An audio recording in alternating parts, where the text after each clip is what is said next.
Hello student, welcome to DNS. तो बच्चों, स्वागत है आपका एक नए लेक्चर में।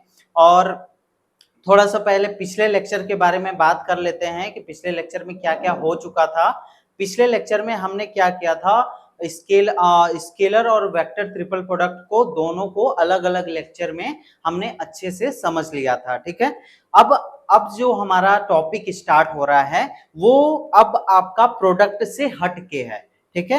अब हमको प्रोडक्ट नहीं, अब हमको थोड़ा सा कोऑर्डिनेट में चलना है कि कोऑर्डिनेट में आपका रोटेशन कैसे होता है, रिफ्लेक्शन कैसे होता है। कोऑर्डिनेट का रोटेशन करेंगे तो क्या होगा, जैसे दो कोऑर्डिनेट इस तरीके से हैं तो इनका ये आपका दो कोऑर्डिनेट है और एक कोऑर्डिनेट आपका, जैसे कोई पेन ले लेते हैं, जैसे आपका कोई दो आपका इस तरीके से तीन कोऑर्डिनेट है। इनको अगर दो को, केवल एक को कांस्टेंट रख के अगर दो को रोटेट कर दे इस तरीके से, तो हमारा क्या उसमें क्या चेंजेस होंगे, वो सारी चीजें आज हम लोग इस लेक्चर में देखेंगे। बहुत इंपॉर्टेंट लेक्चर है और जो भी आप YouTube पे वीडियो देखेंगे वो इस तरीके से आपको नहीं समझाते हैं, वो इस आपके टॉपिक से रिलेटेड चीजें नहीं बता पाते उतने अच्छे से। आज हम लोग इस चीज को एकदम अच्छे से, एकदम लाइन बाय लाइन, और हाँ, कोऑर्डिनेट रोटेशन, कोऑर्डिनेट रिफ्लेक्शन को भी पढ़ेंगे। उसके साथ साथ कोऑर्डिनेट का रिफ्लेक्शन कैसे होता है, कोऑर्डिनेट का रोटेशन तो पढ़ेंगे ही, उसके साथ साथ उसका रिफ्लेक्शन क्या होगा।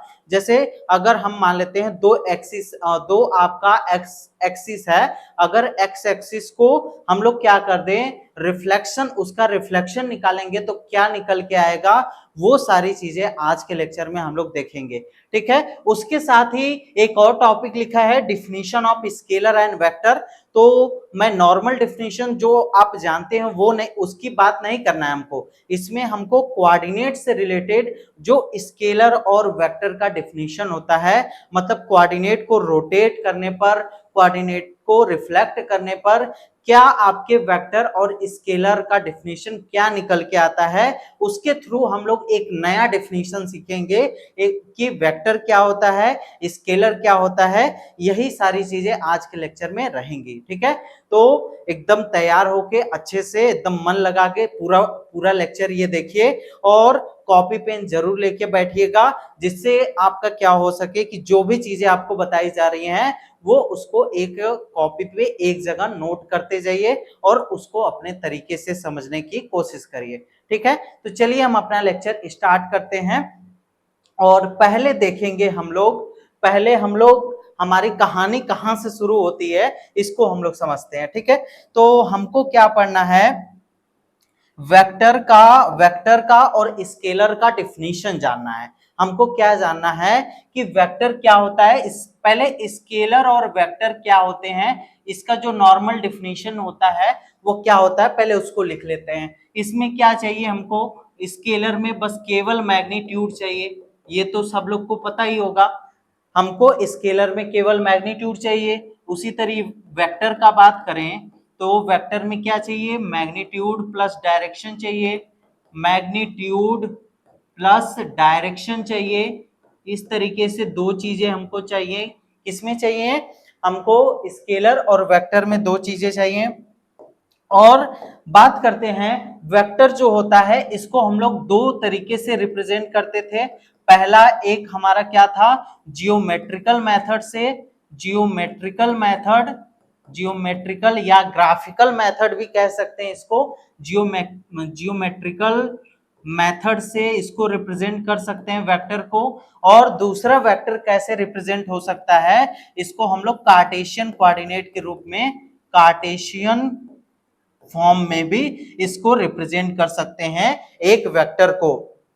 तो कार्टेशियन फॉर्म का वेक्टर क्या होता है, वही जो ए एक्स आई कैप प्लस ए वाई जे कैप और ए जेड के कैप जो होता है, यही आपका कार्टेशियन फॉर्म होता है।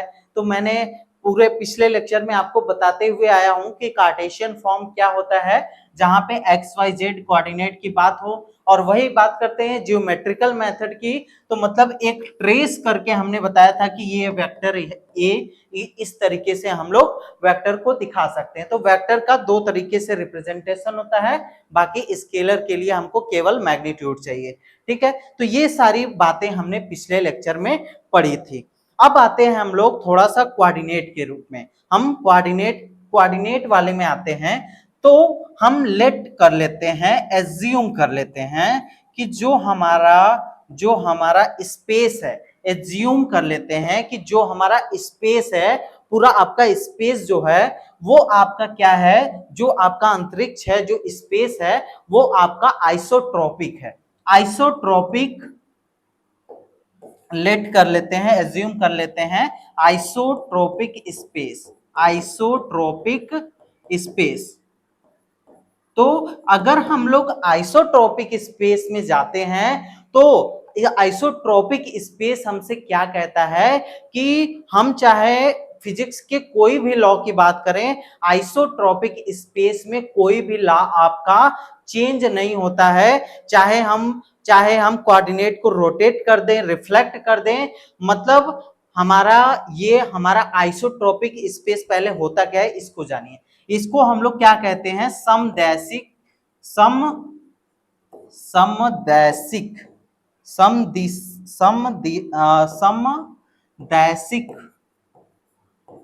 समदैशिक।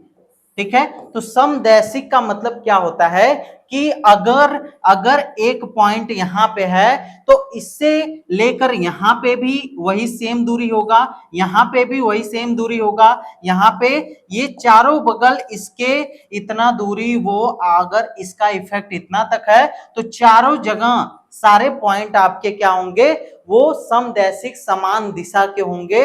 मतलब उसमें कोई, जैसे क्या होता है कि जैसे हम लोग वेक्टर में क्या होता है कि एक पर्टिकुलर हम लोग डायरेक्शन लेते हैं, लेकिन समदैशिक स्पेस अगर आइसोट्रोपिक स्पेस अगर हम लोग ले लेते हैं तो उसमें सारी दिशा क्या होती है, सभी उस पॉइंट के रेस्पेक्ट में सारी दिशा जो होती है उस पॉइंट के रेस्पेक्ट में, ये पॉइंट है आपका, इस पॉइंट के रेस्पेक्ट में सारे जो डायरेक्शन होंगे वो सेम होते हैं, वो इक्विवेलेंट होते हैं। तो आइसोट्रोपिक स्पेस, आई होप कि आपको समझ में आ गया। ठीक है, तो कहानी आगे बढ़ती है। आइसोट्रोपिक स्पेस तो आपको समझ में आ गया। तो अब हमने क्या एज्यूम कर लिया है, आइसोट्रोपिक स्पेस एज्यूम कर लिया है। अब कहानी और आगे बढ़ी। अब आइसोट्रोपिक स्पेस हमसे क्या कहता है कि चाहे हमारा अंडर द रोटेशन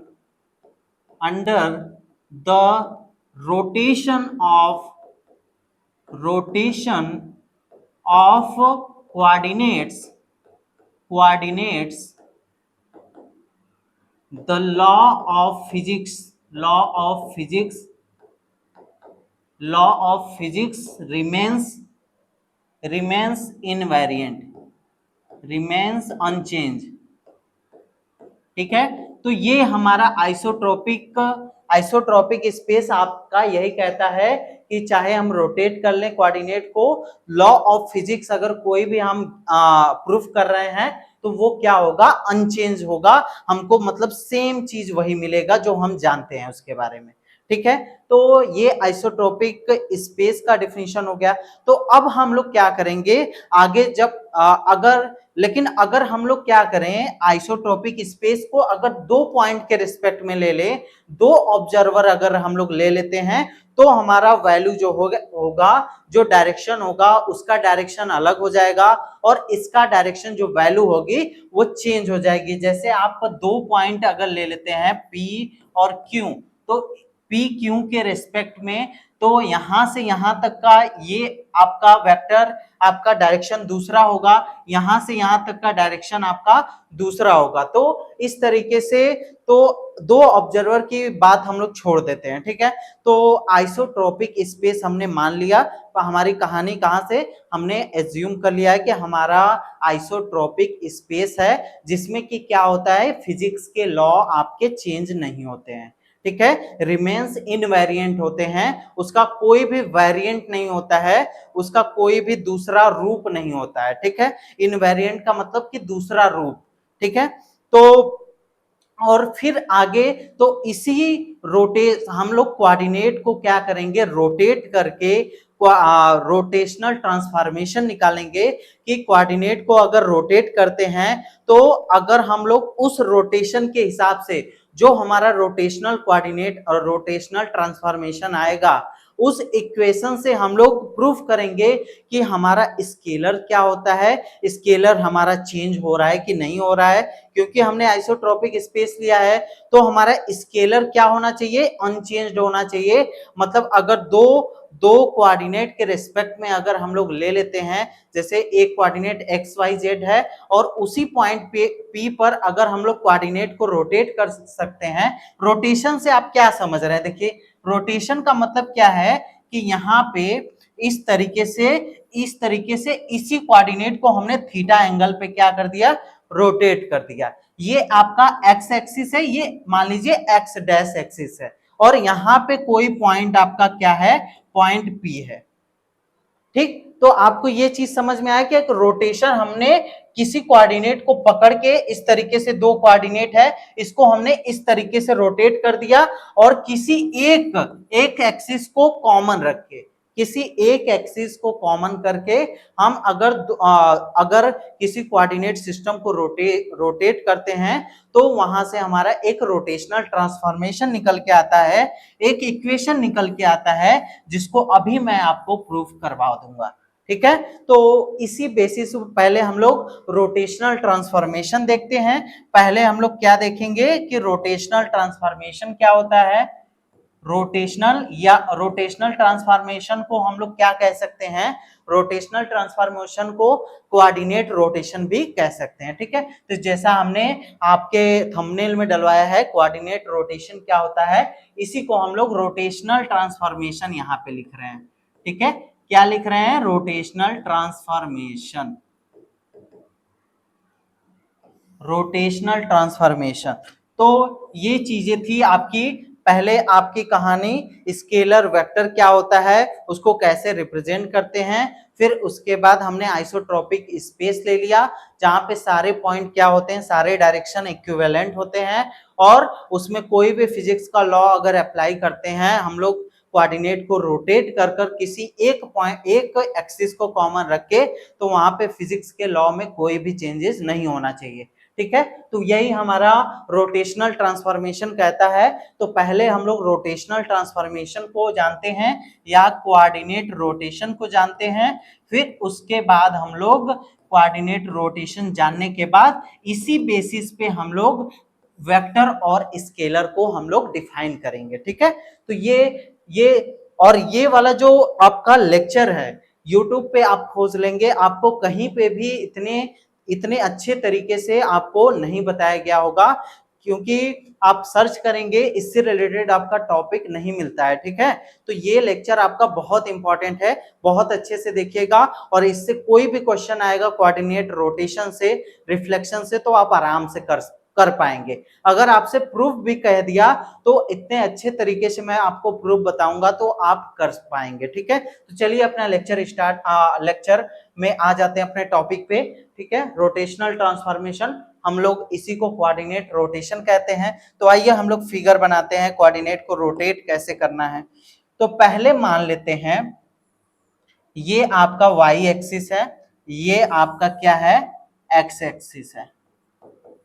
ठीक, ये फिगर आप समझिएगा, ये फिगर अगर आप समझ जाएंगे तो आपको पूरा ये कोऑर्डिनेट रोटेशन आपको समझ में आ जाएगा। देखिए हमने एक एक्स एक्सिस ले लिया, एक वाई एक्सिस ले लिया और एक जेड एक्सिस इस तरीके से ले लिया।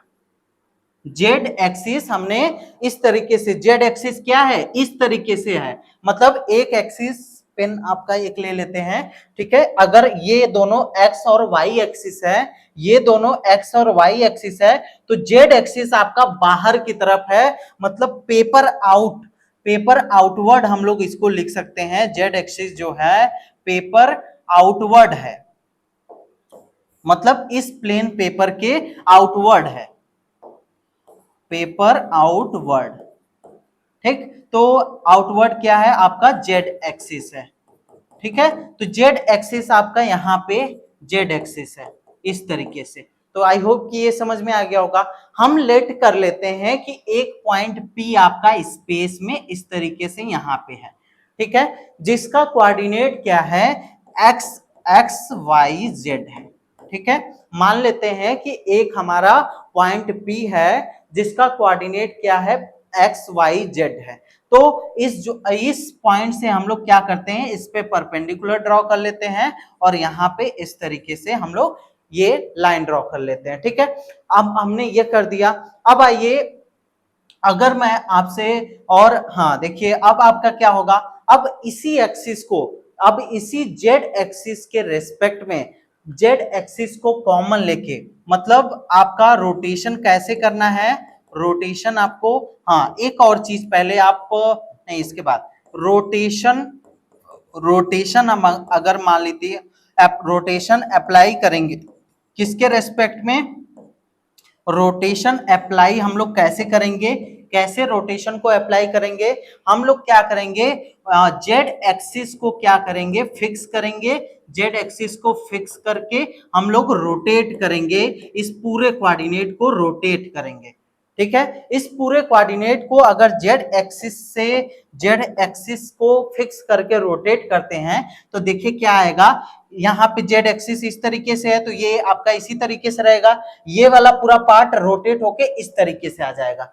तो आइए इसको अगर बनाना है तो ये मान लीजिए आपने थीटा एंगल पे इसको हमने रोटेट कर दिया तो ये आपका इस तरीके से कोई फिगर बन के आ गया, ठीक। ये कोऑर्डिनेट इस तरीके से था, रोटेट होकर इस तरीके से यहाँ पे आ गया। अब देखिए क्या करना है, ये एक्स डैश एक्सिस है, मान लेते हैं ये एक्स डैश एक्सिस है और ये आपका जो रोटेट हुआ है वाई डैश एक्सिस है, ठीक। वाई डैश एक्सिस है और ये आपका एक्स डैश एक्सिस है। तो अब ये जो एंगल यहाँ पे बन रहा है वो थीटा एंगल बन रहा है यहाँ पे, ठीक है। अब हमको क्या करना है, यहां से एक परपेंडिकुलर ड्रॉ करना है, जैसे हमने यहाँ पे एक सीधी लाइन परपेंडिकुलर ड्रॉ किया था उसी तरीके से हम लोग को यहाँ से एक परपेंडिकुलर ड्रॉ करना है। फिर अब देखिए हमको क्या करना है, यहां से परपेंडिकुलर ड्रॉ करने के बाद यहां से एक आप, यहां से इस पॉइंट P से आपका एक डॉटेड लाइन इस तरीके से लेके जाइए, यहां से जो ये वाला ऊपर वाला लाइन हमने दिखाया है इसमें ना, जैसे हमने इस एक्स और वाई एक्सिस में किया सेम वही प्रोसेस इसमें करेंगे, ठीक है। तो यहां से हमने यहां तक ये आपका लाइन लेके गया, ठीक है। और फिर हम लोग क्या करते हैं, एक लाइन और ड्रॉ करना है यहाँ पे, थोड़ा सा एक मिनट रुक जाइए, तो एक लाइन और ड्रॉ करना है, उसको थोड़ा सा देख लेते हैं, नहीं तो कोई भी गड़बड़ होगा तो पूरा आपका क्वेश्चन गलत हो जाएगा, ठीक है। तो इसको थोड़ा सा,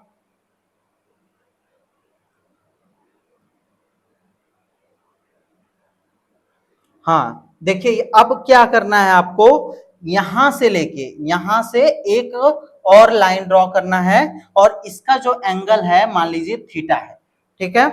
ये एंगल आपका थीटा है और सारे हो गए ना, ये हो गया, ये हो गया और सारी चीजें हो गई, ठीक है।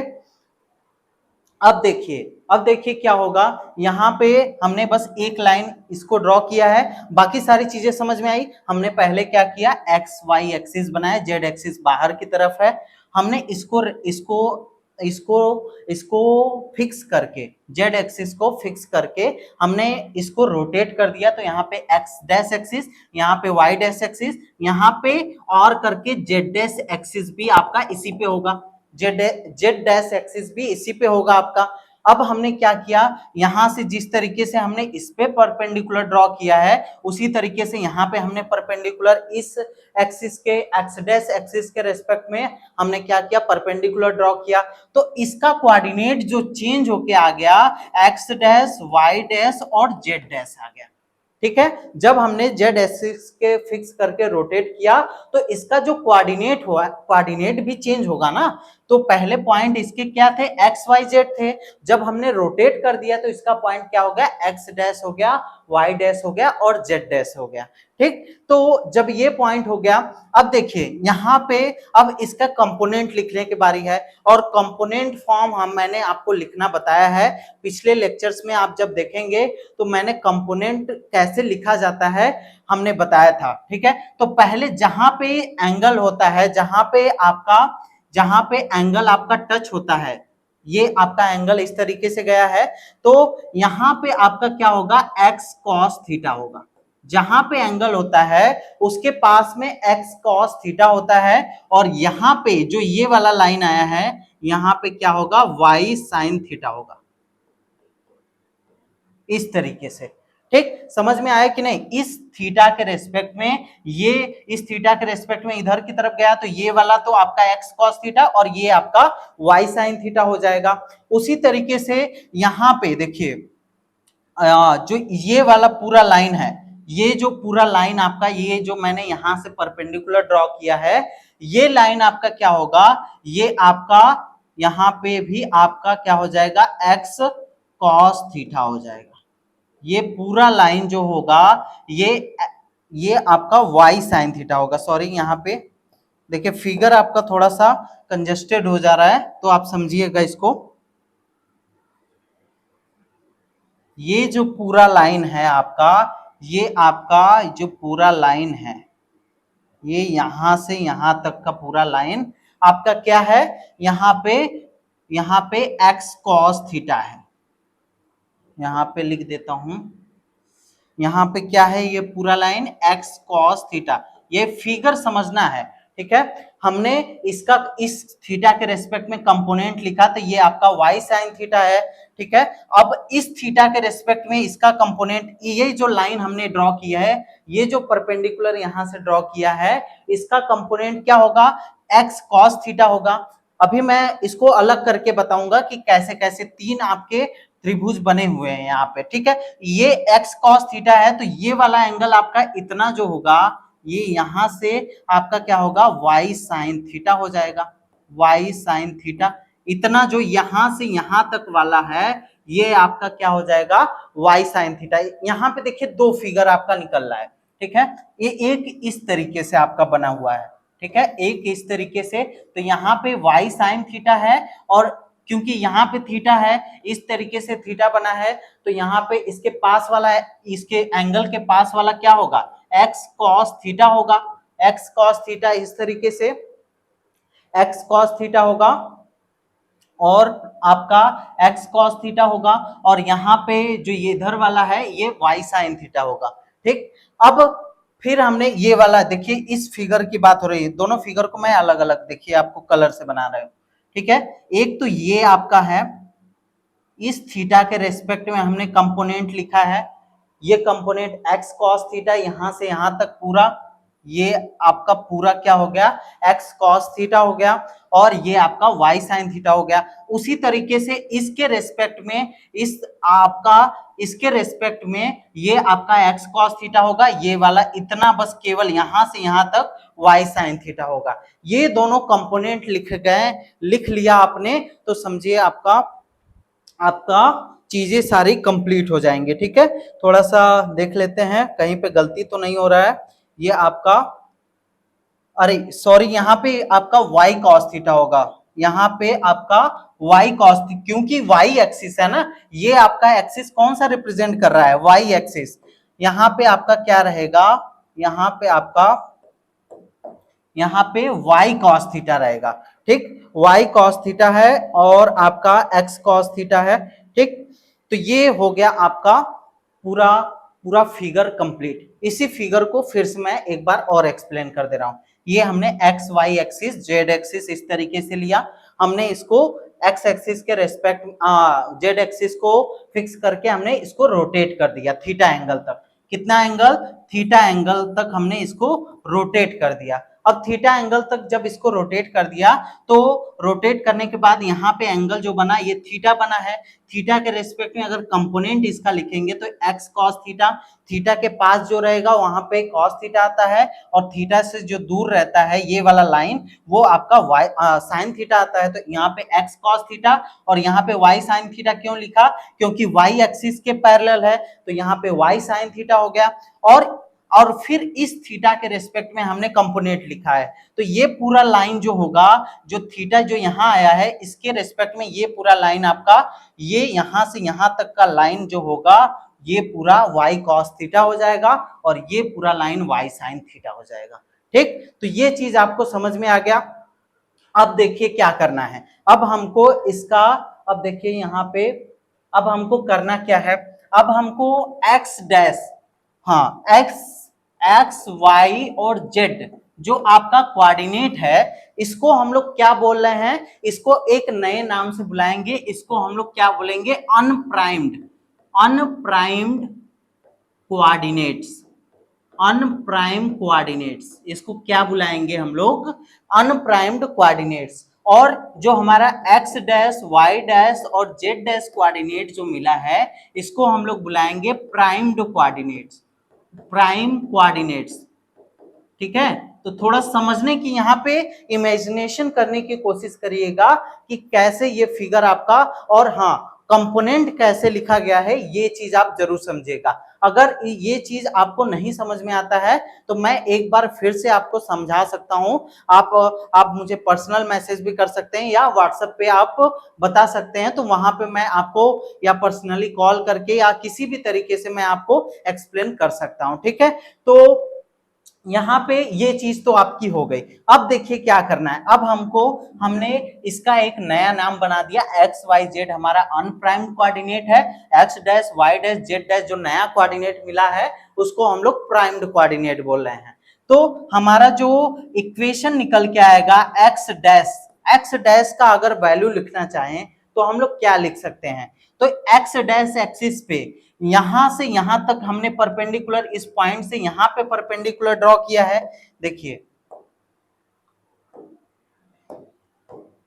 यहां, सॉरी यहां से देखिए यहां पे, यहां यहां तक हमने परपेंडिकुलर ड्रॉ किया है, तो यहां से यहां तक का अगर हमको डिस्टेंस मिल जाए तो हम लोग लिख सकते हैं।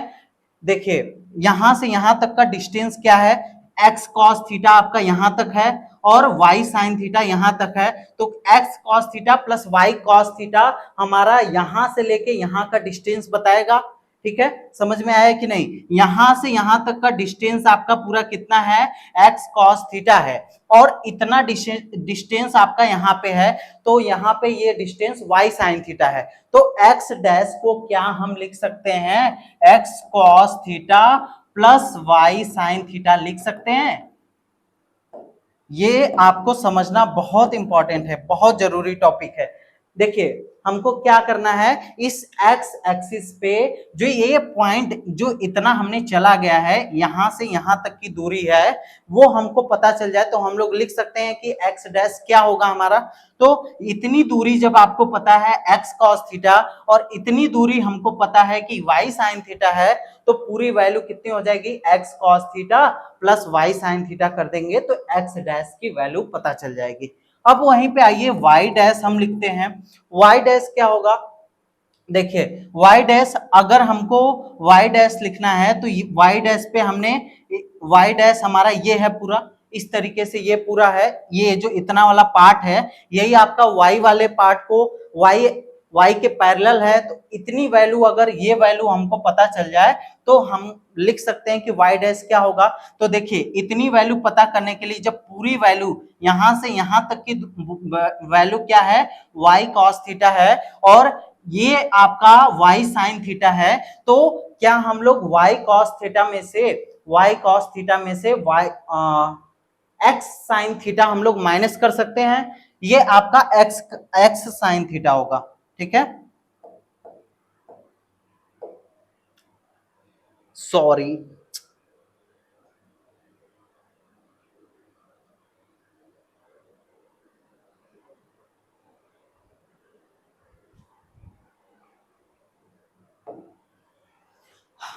थोड़ा सा आपका क्लीन ऑल पे क्लिक हो गया था, ठीक है। तो ये आपका यहाँ पे एक चीज और कंफर्म करना है, एक चीज और कंफर्म करना है कि यहाँ पे का वैल्यू सही है कि नहीं। आपका x साइन थीटा होगा, यहाँ पे क्या होगा, यहाँ पे x साइन थीटा होगा।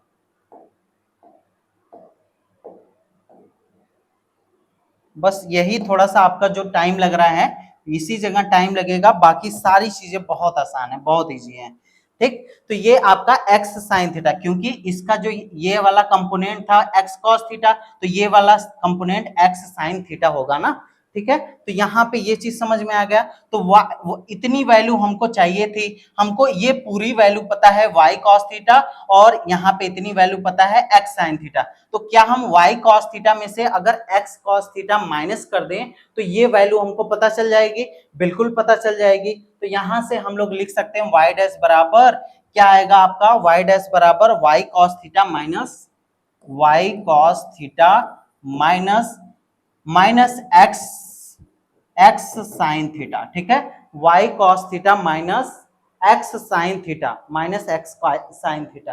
तो ये वैल्यू पता चल गई, या इसी को हम लोग y डैश को क्या करते हैं कि जो आपका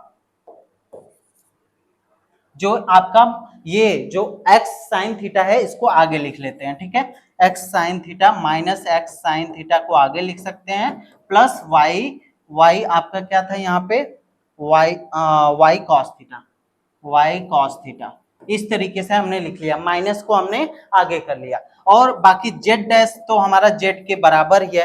तो ये चीज समझ में आया कि नहीं, ये कैसे आपका लिखा गया है, ठीक। तो यही चीज अगर आप निकाल लेंगे तो आप पूरा कोऑर्डिनेट रोटेशनल ट्रांसफॉर्मेशन समझ सकते हैं, ठीक है। तो ये चीज कैसे आएगा वो मैंने अभी आपको एक्सप्लेन किया, सारी चीजें मैंने आपको बताई कि कैसे हमने x डैश लिखा है, कैसे y डैश लिखा है, और कैसे z डैश लिखा है, ठीक। अब इसी चीज को अगर हमको मैट्रिक्स फॉर्म में लिखना हो, अगर इसी चीज को मैट्रिक्स फॉर्म में लिखेंगे तो मैट्रिक्स फॉर्म में आप कैसे लिख सकते हैं, देखिए, क्या हम इसको मैट्रिक्स फॉर्म में जब लिखना हो तो x dash y dash z dash इस तरीके से लिख दीजिए, और हमको ये हम किसके अलोंग लिख रहे हैं, मैट्रिक्स हमारा किसके अलोंग, मतलब रोटेशन हमारा किसके अलोंग हुआ है, अलोंग z एक्सिस हुआ है।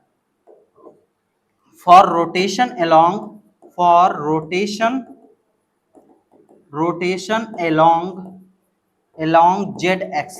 z एक्सिस के अलोंग रोटेशन जो हुआ है उसका जो ट्रांसफॉर्मेशन आपका रोटेशनल ट्रांसफॉर्मेशन आएगा, उसका इक्वेशन क्या बन के आएगा, वही चीज हम लिखने जा रहे हैं। तो हमारा एक्स वाई जेड को कॉमन किया है, तो ये क्या है, ये तीसरा आपका मतलब कोऑर्डिनेट क्या है, हमने क्या क्या कोऑर्डिनेट माना है, एक्स माना है, मतलब दूसरा जो प्राइम्ड वाला कोऑर्डिनेट है उसको एक्स डैश माना है पहला, वाई डैश दूसरा माना है, तीसरा हमारा जेड डैश है, ठीक है। तो हम लोग क्या करेंगे, इसको पहला दूसरा तीसरा इसको याद कर लीजिए कि पहला कोऑर्डिनेट ये है, दूसरा ये है, सॉरी कोऑर्डिनेट नहीं, आपका एक्स डैश आपका जो पॉइंट है वो आपका एक्स डैश पहला है, वाई डैश दूसरा है, और जेड डैश तीसरा है। तो यहां से देखिए हम लोग क्या इसको लिख सकते हैं, यहाँ पे cos थीटा लिख सकते हैं, यहाँ पे x का जो कोफिशिएंट रहेगा cos थीटा, y का जो कोफिशिएंट रहेगा sin थीटा, और यहाँ पे x का कोफिशिएंट माइनस साइन थीटा, और यहाँ पे इसका कोफिशिएंट cos थीटा। तो और आपका क्या है, z वाला क्या है, z वाला पार्ट क्या है, 0 0 1 0 0, ठीक है। यहाँ पे मतलब इस पे आपका x का कोफिशिएंट क्या है, कुछ नहीं है तो 0 लिख दिया, y का कोफिशिएंट क्या है, 0 है तो 0 लिख दिया, और 1 आपका उसी तरीके से निकल जाएगा, ठीक है। तो 1 आपका z पे आपका 1 है, तो यहाँ पे 1 हमने z का जो कोफिशिएंट है यहाँ पे 1 का मल्टीप्लिकेशन है, तो मैंने उसी तरीके से 1 को लिख दिया, और यहाँ पे क्या x y z लिख देंगे, ठीक। तो यही जो इक्वेशन निकल के आ गया वही आपका रोटेशनल ट्रांसफॉर्मेशन का इक्वेशन निकल गया, along rotation about Z axis of angle theta. अगर हम लोग थीटा के जेड एक्सिस को रोटेट करते हैं थीटा एंगल तक, तो हमारा जो रोटेशनल ट्रांसफॉर्मेशन का इक्वेशन आएगा वो ए निकल के आएगा। जब आप इसको सॉल्व करेंगे, जब इस मैट्रिक्स को सॉल्व करेंगे तो वो आपका इसके बराबर आएगा। ठीक है, ये इसके बराबर आएगा। ठीक, तो यही आपका क्या होता है, यही हमारा, या इसी जगह लिख देते हैं, this is rotational transformation equation. Rotational transformation equation along rotation of z axis, rotation along z axis, मतलब z एक्सिस पे जो रोटेशन हुआ है उसका जो ट्रांसफॉर्मेशनल इक्वेशन है वो हमारा इस तरीके से भी हम लोग इसको लिख सकते हैं। कैसे?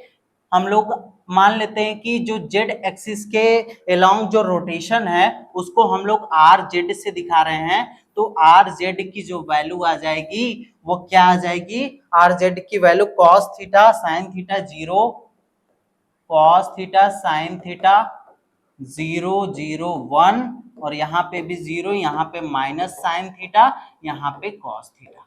ये आपका जेड एक्सिस के अलोंग क्या आ गया, जेड एक्सिस के अलोंग आपका रोटेशनल ट्रांसफॉर्मेशन का इक्वेशन आ गया, रोटेशनल ट्रांसफॉर्मेशन आ गया।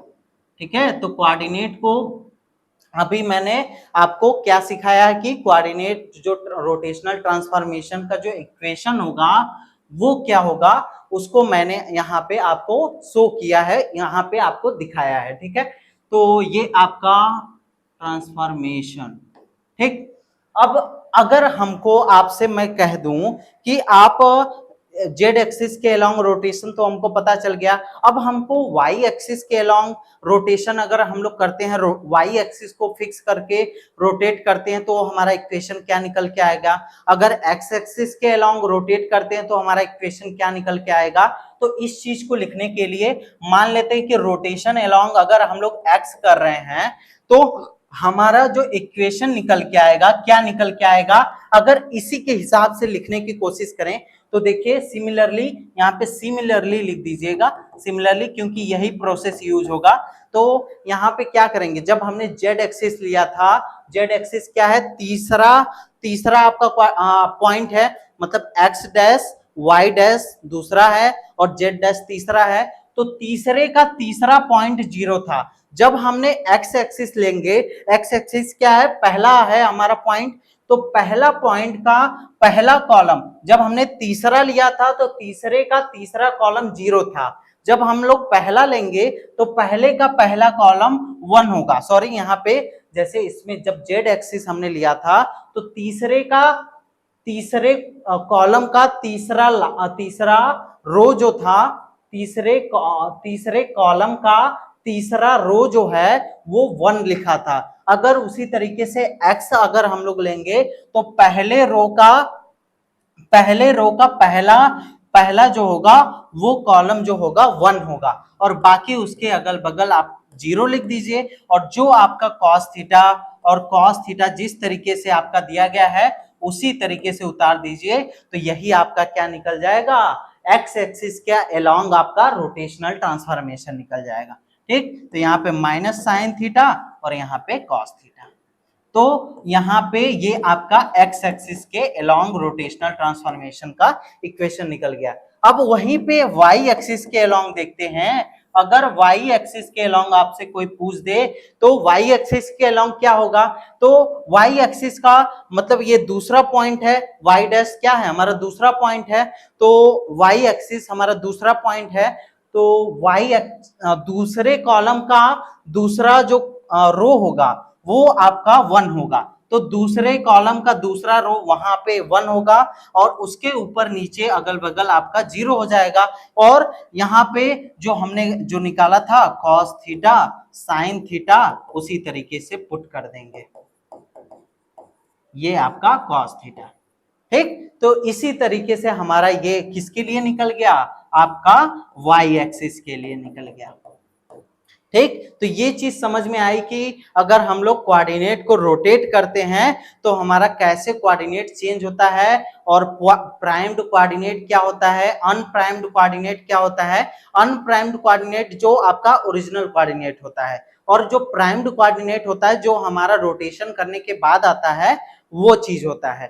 ठीक, तो ये चीज आपको क्लियर हो गई होगी। ठीक, अब हमारा इक्वेशन तो आ गया, अब हमको इसी बेस पे, इसी इक्वेशन के बेस पे हमको, या इसी स्टेटमेंट के बेस पे हमको क्या एक्सप्लेन करना है, वेक्टर को एक्सप्लेन करना है, स्केलर को एक्सप्लेन करना है। तो आइए हम लोग देखते हैं पहले स्केलर्स के बारे में। Definition of scalar according to coordinate system, according to rotational transformation, या रोटेशनल ट्रांसफॉर्मेशन लिख दीजिए यहाँ पे, रोटेशनल ट्रांसफॉर्मेशन। तो रोटेशनल ट्रांसफॉर्मेशन आपको समझ में आया कि नहीं, बहुत इंपॉर्टेंट टॉपिक था ये, और इसमें देख लेते हैं कुछ चीज और नहीं छूट रहा है, क्योंकि बहुत इंपॉर्टेंट टॉपिक है, इससे आपका ट्रांसफॉर्मेशन। अब इसी बेसिस पे हम लोग क्या एक्सप्लेन करेंगे, हम लोग एक्सप्लेन करेंगे कि स्केलर क्या होता है, वेक्टर क्या होता है। ठीक, तो आइए देखते हैं स्केलर क्वांटिटी क्या होती है। पहले स्केलर क्वांटिटी जिसके पास मैग्नीट्यूड हो, तो अगर हम लोग रोटेशनल ट्रांसफॉर्मेशन की तरह देखें तो क्या होना चाहिए, एक scalar quantity is a physical quantity that remains invariant under rotation of axis. मतलब अगर स्केलर क्वांटिटी, आपका स्केलर क्वांटिटी के लिए बस मैग्नीट्यूड चाहिए था, अगर आइसोट्रोपिक मीडियम ले लें तो आइसोट्रोपिक, क्योंकि इसमें डायरेक्शन तो होता नहीं है, तो ये आइसोट्रोपिक मीडियम को फॉलो करेगा, मतलब सभी जगह पॉइंट पे आपका इसमें डायरेक्शन की तो बात ही नहीं होगी। तो स्केलर क्वांटिटी हमारा, अगर रोटेशनल ट्रांसफॉर्मेशन से इसका डेफिनेशन देखेंगे तो क्या होगा कि दैट मीन्स आपका एक फिजिकल क्वांटिटी होगा जो हमेशा रोटेशन, अगर एक्सिस का रोटेशन करते हैं तो वो हमारा कांस्टेंट या इनवेरिएंट रहेगा। ठीक, इस बात को मैंने दो तरीके से समझाऊंगा भी, अभी प्रूव करके भी दिखाऊंगा। ठीक, यस हमारा क्या है, values of scalar in unprimed coordinate. जब आपका कोऑर्डिनेट रोटेट नहीं हुआ था तो उसको हम लोग अनप्राइम्ड कोऑर्डिनेट कहते हैं। तो यस मान लेते हैं कि हमारा वैल्यू ऑफ, जब हमारा अनप्राइम्ड कोऑर्डिनेट है तब स्केलर का वैल्यू यस है, और जब आपका प्राइम्ड कोऑर्डिनेट आ गया तो इसकी वैल्यू यस डैश है। तो हमको प्रूफ करके दिखाना है कि जो यस होगा वो यस डैश के बराबर होगा। यही चीज अगर हम प्रूफ करके दिखा देते हैं तो हमारा सॉल्यूशन निकल के आ जाएगा, या हम कह सकते हैं कि जो आपका फिजिकल स्केलर क्वांटिटी होता है वो इनवेरिएंट होता है under rotation of the axis. ठीक, चलिए अब आते हैं इसको प्रूफ करते हैं। इसको प्रूफ करके हम लोग देखते हैं। मान लेते हैं कि दो कोऑर्डिनेट आपके P और Q हैं। इसके जो कोऑर्डिनेट है वो x1, y1 और z1 है। ठीक, इस तरीके से, और P Q के कोऑर्डिनेट क्या है, x2, y2 और z2 है। और ये दोनों क्या है, पहले रोटेट नहीं हुए हैं, तो ये दोनों आपकी क्या कहलाएंगे, दोनों आपकी क्या कहलाएंगे, अनप्राइम्ड कोऑर्डिनेट। अनप्राइम्ड एक एग्जाम्पल है, एग्जाम्पल के थ्रू हम स्केलर को समझने की या स्केलर को प्रूफ करने की कोशिश कर रहे हैं। ठीक है, अनप्राइम्ड कोऑर्डिनेट। ठीक, ये चीज समझ में आ गई। अब देखिए, मान लेते हैं कि जो इसका प्राइम्ड कोऑर्डिनेट हुआ, जब हमने रोटेट कर दिया तो इसका कोऑर्डिनेट चेंज होके क्या आ गया, x1 डैश, y1 डैश और z1 डैश। और हमने किसके अलोंग रोटेशन किया है, रोटेशन को अभी मैं लिख देता हूं, और यहाँ पे x2 डैश, y2 डैश और z2 डैश। और इसको हमने रोटेट किस तरह के किया है, rotate along, rotation along Z axis, z axis को फिक्स रख के हमने क्या किया है, सॉरी यहाँ पे अलोंग जेड एक्सिस नहीं, रोटेट हमने क्या किया है, जेड एक्सिस को फिक्स करके किया है, फिक्स करके हमने रोटेशन इसका किया है। तो हमारा जो कोऑर्डिनेट मिला है पी क्यू का, हमारा ये दोनों मिला है। तो अगर इसका हम इक्वेशन लिखना चाहेंगे, अगर मान लेते हैं पहले हमको लिखना है x1 डैश की वैल्यू लिखनी है, तो हमारा फॉर्मूला क्या था, x1 डैश की वैल्यू लिखनी है, हमको z एक्सिस के अलोंग हमने रोटेट किया था, तो इसका फॉर्मूला क्या होगा, x cos theta plus y cos theta. तो वहां पे हमने जो अनप्राइम्ड, जो आपका प्राइम्ड कोऑर्डिनेट को इधर लिखेंगे और जो अनप्राइम्ड कोऑर्डिनेट है एक्स वाई उसको इस साइड लिखेंगे। तो आपका क्या हो जाएगा, cos थीटा sin थीटा, और sin आपका क्या हो जाएगा इस तरीके से। यहाँ पे आपका क्या आ जाएगा, यहाँ पे क्या आ जाएगा, x1 डैश बराबर क्या हो जाएगा, x1 cos theta, x1 cos theta plus y1 sin theta इस तरीके से, और y1 डैश अगर लिखना है तो minus x1 cos theta plus आपका क्या हो जाएगा y1 sin थीटा, इस तरीके से हो जाएगा। और जेड के अलोंग, जेड को फिक्स रख के ही हमने रोटेट किया है, तो z1 डैश की वैल्यू क्या हो जाएगी, z1 के बराबर हो जाएगी। ठीक, तो ये हमने एक इक्वेशन कैसे लिख दिया, जब हमारा ये कोऑर्डिनेट आया तो इसके रेस्पेक्ट में P के लिए हमने क्या कर दिया, एक हमने इक्वेशन निकाल दिया, जो हमारा ट्रांसफॉर्मेशनल इक्वेशन था उसको हमने इसको निकाल दिया। अगर उसी तरीके से x2 के लिए लिखना हो, Q वाले के लिए लिखना हो, तो क्या हो जाएगा, x2 डैश बराबर क्या हो जाएगा, x2 cos theta plus y2 sin theta, और y2 डैश बराबर क्या हो जाएगा, y यहाँ पे x2 minus x2 cos theta plus आपका क्या हो जाएगा y2 sin theta, y2 sin theta, और z2 डैश बराबर z2 के बराबर ही होगा। ठीक, तो हमने क्या किया, ट्रांसफॉर्मेशनल इक्वेशन से डायरेक्टली इसका इक्वेशन हमने लिख दिया। अब हमको क्या करते हैं, इसी जो हमारा स्केलर जो होता है वो आपका क्या होगा, स्केलर को अगर हमको प्रूफ करना है तो जो इन दोनों पॉइंट का जो आपका डिस्टेंस होगा, इन दोनों पॉइंट का P और P में जो आपका कोऑर्डिनेट में P और Q का, सॉरी यहाँ पे क्या होगा, P Q का जो डिस्टेंस होगा और जो आपका इस कोऑर्डिनेट का दोनों के बीच में डिस्टेंस आएगा, अगर दोनों डिस्टेंस आपस में बराबर आ जाते हैं तो हम लोग कह सकते हैं कि जो हमारा कोऑर्डिनेट रोटेट हुआ है वो इनवेरिएंट है, मतलब वो स्केलर को प्रूफ कर सकते हैं। मतलब क्या करना है हमको, देखिए यहाँ पे समझिए, हमको क्या करना है कि इनका मान लेते हैं कि डिस्टेंस आपका क्या है, जब आपका रोटेशन नहीं हुआ था तो डिस्टेंस आपका क्या था, d था। जब रोटेशन के आफ्टर रोटेशन आपका डिस्टेंस कितना है, आफ्टर रोटेशन आपका डिस्टेंस कितना है, रोटेशन आपका डिस्टेंस क्या है, d आपका क्या है, d डैश है। तो हमको प्रूफ क्या करना है कि d डैश बराबर d है। ठीक, यही चीज अगर हम लोग प्रूफ करके ला दें, जैसा कि मैंने यहाँ पे डिफिनीशन में आपको बताया कि s बराबर s डैश प्रूफ कर दें तो हमारा ये स्केलर को शो करने लगेगा। तो यहाँ से आपका क्या, अब देखिए इसको प्रूफ करना है, तो अब हमको क्या करना है, जो नॉर्मल डिस्टेंस वाला फार्मूला, कभी आपने दो पॉइंट के बीच में डिस्टेंस निकाला है, देखिए दो पॉइंट के बीच में डिस्टेंस 1 1 मान लीजिए और यहाँ पे 2 2 है, तो दो पॉइंट के बीच में जब हम लोग डिस्टेंस निकालते हैं तो क्या होता है, d बराबर क्या होता है, x2 माइनस x1, और यहाँ पे क्या होता है प्लस y2 माइनस y1। ठीक है, इस तरीके से यहाँ पे जो डिस्टेंस होता है हम लोग क्या निकालते हैं, under root x2 minus x1 का स्क्वायर और y2 माइनस y1 का स्क्वायर हम लोग डिस्टेंस निकालते हैं। दो पॉइंट के बीच में डिस्टेंस आप कैसे निकालते हैं, इस तरीके से निकालते हैं। अब वही काम हम लोग यहाँ पे भी करेंगे, इनका पहले एक का डिस्टेंस निकालते हैं, फिर उसके बाद दूसरे का डिस्टेंस निकाल के दोनों वैल्यू को प्रूफ कर देंगे कि बराबर आ रहा है कि नहीं।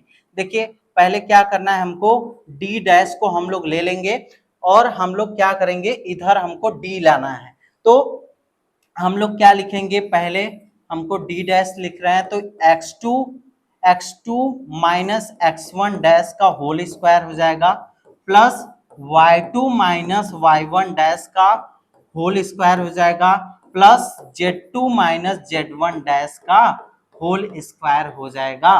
तो सारी वैल्यू हमको पता है, x2 डैश की वैल्यू पता है, x1 डैश की वैल्यू पता है, y2 डैश की वैल्यू पता है, y1 डैश की वैल्यू पता है, z2 डैश की वैल्यू पता है और z1 डैश की वैल्यू पता है। तो जब इसको रख के जब आप स्क्वायरिंग करेंगे, डी डैश स्क्वायर कर दीजिए तो ये अंडर रूट आपका हट जाएगा, तो x2 dash minus x1 dash और आपका क्या हो जाएगा इसका square, y2 dash minus y1 dash का स्क्वायर प्लस आपका z2 डैश माइनस z1 का डैश का स्क्वायर हो जाएगा। तो अब सारी वैल्यू आप यहाँ पे पुट करेंगे, जो ये वैल्यू आपको दी गई है वो वैल्यू जब रख के आप जब सॉल्व करेंगे तो ये पूरी वैल्यू जो डी डैश स्क्वायर की वैल्यू आएगी ये डी स्क्वायर निकल के आएगा।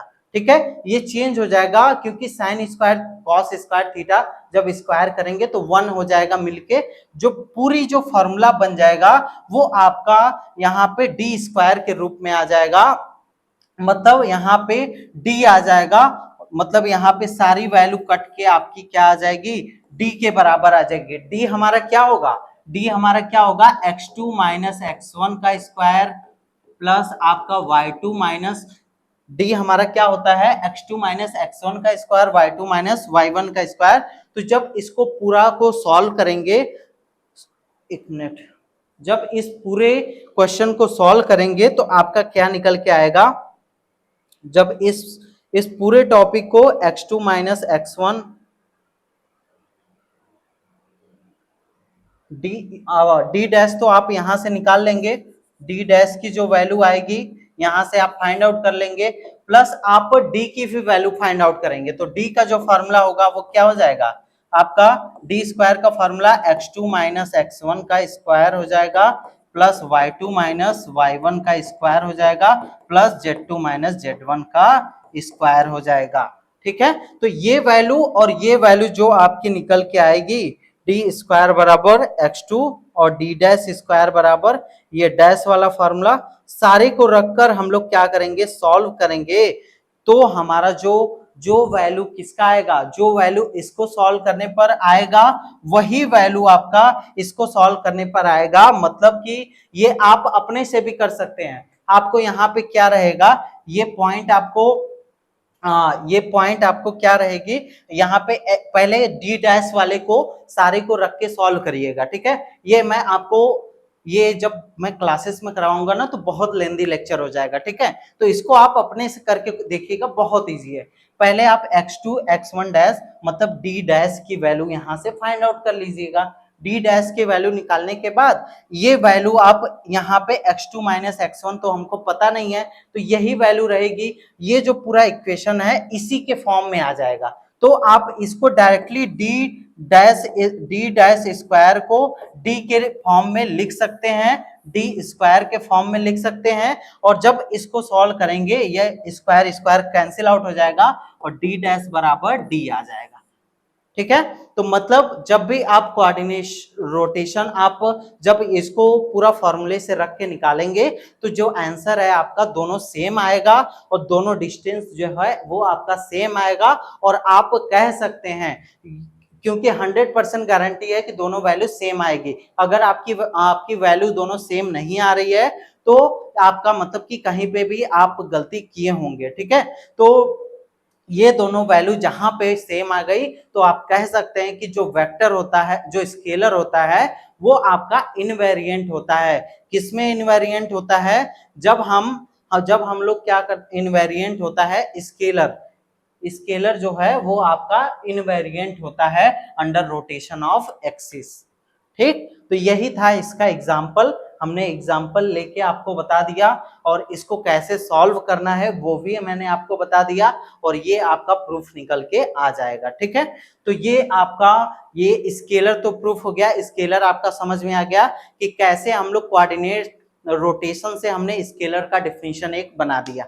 अब आते हैं वेक्टर पे, अब आते हैं डेफिनेशन ऑफ वेक्टर पे।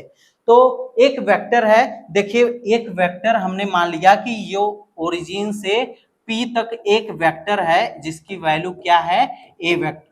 ठीक है, ओरिजिन से P तक एक वेक्टर और हमने एक्सिस जैसे लिया था जैसे हमने जेड एक्सिस को कॉमन करके इसको रोटेट किया था उसी तरीके से सारा प्रोसेस हमने किया है। अब देखिए यहाँ पे आपका इसका कंपोनेंट आपको लिखना है, इसका भी कंपोनेंट लिखना है। तो जो यहां से यहां तक की वैल्यू क्या होगी, ए एक्स होगी, ए एक्स होगी, और यहां से यहां तक की जो पूरी वैल्यू होगी आपकी यहां से यहां तक की वैल्यू ए वाई होगी। ठीक, इसका कंपोनेंट अगर आप लिखेंगे ये थीटा के रेस्पेक्ट में, थीटा सॉरी यहाँ पे कंपोनेंट बस लिखना है ना, तो यहाँ पे ये आपका कंपोनेंट एंगल के रेस्पेक्ट में नहीं लिखना है, बस केवल आपको कंपोनेंट लिखना है। ठीक, तो केवल कंपोनेंट लिखना है। तो यहाँ पे इसका कंपोनेंट ए एक्स और इसका कंपोनेंट ए वाई हो गया। और इसी तरीके से एक्स एक्सिस पे जब हमने रोटेट कर दिया तो यहाँ पे जो आपका कंपोनेंट होगा, यहाँ पे जो यहाँ से यहाँ तक का कंपोनेंट होगा वो आपका क्या हो जाएगा, ए एक्स डैश हो जाएगा। और यहाँ से ये वाला कंपोनेंट जो होगा ए वाई डैश हो जाएगा, ए वाई डैश हो जाएगा। ठीक है, हमने क्या किया, पहले जो नॉर्मल एक्सिस था उसका कंपोनेंट ए एक्स और ए वाई लिख दिया, और फिर जब रोटेशन होने के बाद जो कोऑर्डिनेट का जो आपका कंपोनेंट आया है उसको मैंने यहाँ पे लिख दिया है। ठीक है, हमने क्या किया था, एक एक्स वाई एक्सिस लिया था और मान लिया कि एक वेक्टर है जो रिप्रेजेंट किया जाता है ओ पी वाले लाइन से। ठीक है, ए वेक्टर। तो हमको ये प्रूफ करके दिखाना है कि जो वेक्टर है वो आपका इनवेरिएंट होगा। इनवेरिएंट चाहे हम जितने भी एक्सिस पे रोटेट कर दे, हम लोग किसी वेक्टर को अगर हमको प्रूव करना है, अगर किसी एक्सिस को फिक्स मान के अगर हम लोग किसी कोऑर्डिनेट को रोटेट कर देते हैं तो जो वेक्टर की वैल्यू होगी वो सेम रहेगी, वो चेंज नहीं होगी, वो अनचेंज्ड रहेगी। ठीक है, तो देखिए कैसे प्रूफ होगा। तो यहाँ पे ए एक्स और ए वाई इसका कंपोनेंट होगा, और इसका कंपोनेंट यहाँ से यहाँ तक का जो ये एक्स डैश एक्सिस पे आया है ए एक्स डैश होगा और ये ए वाई डैश होगा, और बाकी जेड डैश पे आपका। तो अगर हम लोग ए वेक्टर लिखना चाहें, पहले हम लोग जब रोटेशन नहीं हुआ है उसके लिए लिखना चाहें, तो आपका क्या आएगा, यहां से यहां तक की दूरी कितनी है, ए एक्स और एक्स एक्सिस पे यूनिट वेक्टर क्या होता है, क्योंकि कार्टेशियन फॉर्म में हम लोग प्रूफ कर रहे हैं इसको, एक्स वाई जेड एक्सिस में देख रहे हैं तो हमको यूनिट वेक्टर भी लगाना होगा तभी ये वेक्टर कहलाएगा हमारा। तो यहाँ पे ए एक्स आई कैप लिख दीजिए। वाई एक्सिस पे जो हमारा कोऑर्डिनेट है यहाँ पे, मतलब पी का जो कोऑर्डिनेट है उसको हम लोग लिख रहे हैं, मतलब पी का कोऑर्डिनेट एक आपका ए एक्स और ए वाई हो जाएगा, और एक कोऑर्डिनेट आपका क्या हो जाएगा, ए एक्स डैश और ए वाई डैश हो जाएगा। तो जैसे यहां से यहां तक की दूरी और यहां से यहां तक की दूरी दोनों को प्लस करते हैं तो वही हमारा पी का जो पोजीशन है वो आपका निकल जाएगा, पी का पोजीशन निकल जाएगा। तो ए वाई जे कैप, वाई एक्सिस पे जो यूनिट वेक्टर होता है जे कैप होता है ऑर्थोगोनल यूनिट वेक्टर, जो कि मैंने पिछले क्लासेस में आपको बताया है। प्लस आपका क्या हो जाएगा, जेड पे तो जो होगा वो फिक्स ही रहेगा, आपका ए जेड के कैप आपका इसी तरीके से फिक्स रहेगा। और उसी तरीके से ए वेक्टर जब आपका रोटेट कर दिया गया, अबाउट आपका जब रोटेट कर दिया जाए, थीटा आपका रोटेट कर दिया जाए एक्स और वाई एक्सिस को, तो आपका क्या हो जाएगा, यहाँ पे ए एक्स डैश एक्सिस और ए वाई डैश जेड। हाँ, यहाँ पे यूनिट वेक्टर में भी आप डैश लगाएंगे जिससे हमको पता चले कि हमने ए एक्स डैश का ए एक्स डैश पे जो यूनिट वेक्टर होगा ऑर्थोगोनल यूनिट वेक्टर उसको हमने लिखा है। ठीक है, तो ये चीज समझ में आ गई। यहाँ पे A x dash i cap dash vector, A y dash z cap dash vector और A z dash k dash vector. तो ए वेक्टर और ए वेक्टर देखेंगे दोनों आपके चेंज नहीं हुए हैं, तो यहां से हमारी दो बातें निकल के आ रही हैं। देखिए अभी आपको समझ में आ जाएगा कि कोऑर्डिनेट रोटेशनल ट्रांसफॉर्मेशन में वेक्टर का जो डिफिनीशन होता है वो क्या होता है। ये देखिए, जब हमारा वेक्टर इस तरीके से था तो उसकी वैल्यू ए वेक्टर थी। जब ये वेक्टर इस तरीके से घूम गया तो भी इस वेक्टर की जो वैल्यू है वो उसमें कोई भी चेंजेस नहीं हुआ। यहाँ पे इस ए वेक्टर में कोई चेंजेस नहीं हुआ, बल्कि उसके कंपोनेंट में, बल्कि उसका कंपोनेंट जो है, कंपोनेंट उसका क्या हो गया, चेंज हो गया। ठीक है, मतलब अगर हम लोग रोटेट करते हैं, अगर हम लोग किसी एक एक्सिस को कॉमन रख के रोटेट करते हैं किसी कोऑर्डिनेट सिस्टम को, तो हमारा जो कंपोनेंट होगा किसी वेक्टर का वो तो चेंज हो जाएगा, लेकिन जो वेक्टर होगा वो चेंज नहीं होगा। वो ए वेक्टर है तो ए ही वेक्टर रहेगा। ठीक, तो ये चीज समझ में आ गई कि डिफिनीशन ऑफ वेक्टर हम लोग तब क्या बता सकते हैं, किसी वेक्टर का डिफिनीशन हम क्या कह सकते हैं।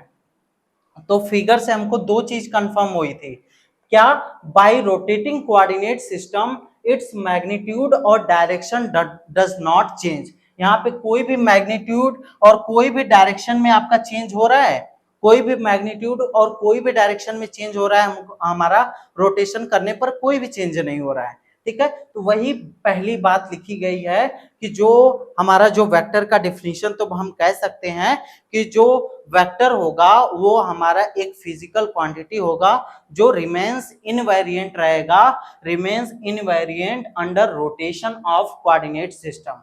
ठीक है, इसको दूसरे तरीके से भी कह सकते हैं, अगर हम लोग कोऑर्डिनेट को रोटेट करते हैं तो उसका मैग्नीट्यूड और डायरेक्शन कभी चेंज नहीं होगा। ठीक है, डज नॉट चेंज। और दूसरा पॉइंट, एक और पॉइंट लिखा गया है कि component of vector change under rotation of axis. जो कंपोनेंट होगा उस एक्सिस का वो हमारा चेंज हो जाएगा। क्यों चेंज हो जाएगा, क्योंकि मैंने यहाँ पे आपको दिखाया कि जो कंपोनेंट था वो आपका यहाँ पे चेंज हो गया था। ठीक है, तो ये चीज समझ में आ गई।